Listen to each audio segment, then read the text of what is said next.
젊은이들의 우리 국민들이 분노했던 것은 분명히 큰 동기였고 큰 역할을 했습니다. 그걸 부인하는 건 아닙니다만 국민 전체적으로도 3,000달러 이상 시기가 되니까 민주화에 대한 열망이 더 생겼다고 뭐 경제적으로 분석하신 분들은 그렇게 말하더라고요. 여러분들은 광복 80년에 가장 결정적 사건이 무엇이라고 생각하나요? 어떤 분들은 국난으로 표현되는 6.25 한국전쟁을 드는 분도 계실 거고, IMF 구제금융 신청해가지고 민생이 어려워졌던 그때를 꼽는 분도 계실 것 같습니다. 근데 저는 87년 6월 민주항쟁, 이게 대한민국 정체성을 만든 가장 결정적 사건이 아닐까 이렇게 생각합니다. 87년 무슨 일이 벌어졌나요?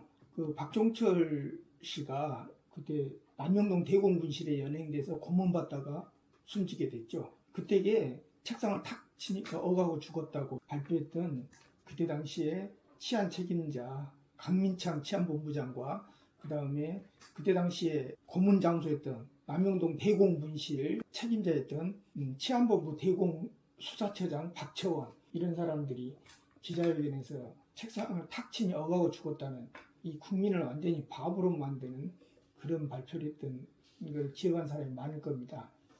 근데 이 6월 민주항쟁이 저는 결정적 순간이었다고 보는 이유가, 첫째, 더 이상 고문할 수 없는 나라를 만들었죠. 더 이상 아무 죄 없는 사람을 잡아다가 고문할 수 있는 그런 나라는 이제 가능하지 않게 됐죠. 그러면서 이런 박채원 같은 사람 본질이 어떤 사람인가를 밝혀냈습니다. 결국은 오늘 아침에 한겨레신문에 나왔는데요. 박종철 열사를 고문해서 죽게 했던 박채원은 옛날 반민특위로 탄압했던 그 유명한 국회 프락치 사건 때도 가담한, 그때 당시에 순경으로 아주 초보 경찰 단계였죠. 그런데 이런 사람들이 결국은 이 반공을이라고 하는 어떤 종교적인 어떤 신념으로 이 독재 정권에 가담해서 수많은 사람들이 인권을 억압했던 그런 역사, 이거에 대한 본질을 까발리는 어떤 하나의 계기가 저는 됐다고 생각합니다. 그리고 두 번째로는 국민이 그토록 바라던 우리 손으로 대통령을 뽑겠다는 직선제로 개헌했지 않습니까? 그러면서 또 하나 중요했던 것은 이때가 9번째 헌법 개정인데요. 헌법재판소 제도를 두어가지고 대통령이 탄핵될 수 있도록, 이번에 87년 민주항쟁의 가장 대표적인 것 중에 하나가 또 헌법 개정으로 대통령을 직접 선출할 뿐만 아니라 헌법재판소 제도를 두어가지고 대통령을 탄핵할 수 있겠죠. 만약 이 제도가 없었더라면 박근혜와 같은 국정농단 세력, 그 다음에 윤석열 같은 무도한 세력들을 어떻게 우리가 이렇게 대통령에서 쫓아낼 수 있었겠습니까? 이게 87년 헌법의 큰 성과라고 저는 생각하고요.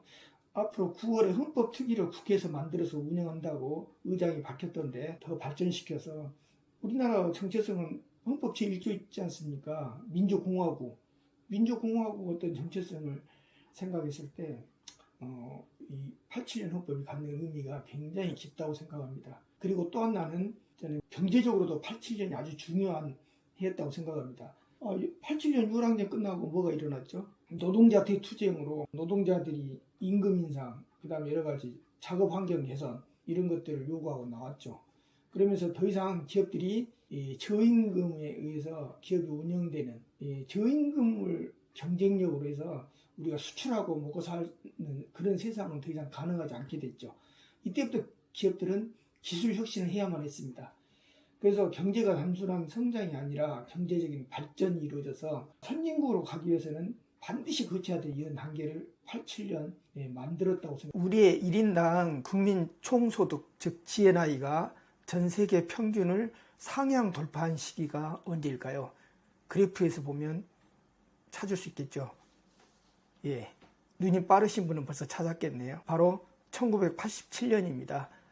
우리나라 1인당 총 소득이 3,480달러였습니다. 세계적으로 보면 국민 총소득이 3,000달러 이상이면 민주화를 요구한답니다. 물론 안타깝게 희생된 젊은이들의 우리 국민들이 분노했던 것은 분명히 큰 동기였고 큰 역할을 했습니다. 그걸 부인하는 건 아닙니다만 국민 전체적으로도 3,000달러 이상 시기가 되니까 민주화에 대한 열망이 더 생겼다고 뭐 경제적으로 분석하신 분들은 그렇게 말하더라고요. 여담으로 말씀드리면 1987년을 굉장히 자랑스럽게 생각한 한 분이 계십니다. 그분이 바로 김대중 전 대통령인데, 그래서 그분이 탄 승용차에도 1987이라는 승용차 번호가 들어가 있습니다. 북한은 지금 2단계를 건너지 못했다고 하죠. 그렇습니다. 그래서 저는 87년 민주항쟁이 정치적으로만이 아니라 경제적으로도 대단히 중요한 성과를 냈다. 결국은 우리의 정체성은 민주주의고 공화국일 수밖에 없는 원인. 즉 민주주의가 되어야 이렇게 경제도 선진국으로 가고, 그렇죠. 국론도 결집해서 앞으로 나갈 수 있는 것이죠. 오늘 광복 80주년에 생각해본 우리 대한민국의 가장 결정적 사건 말씀드렸습니다.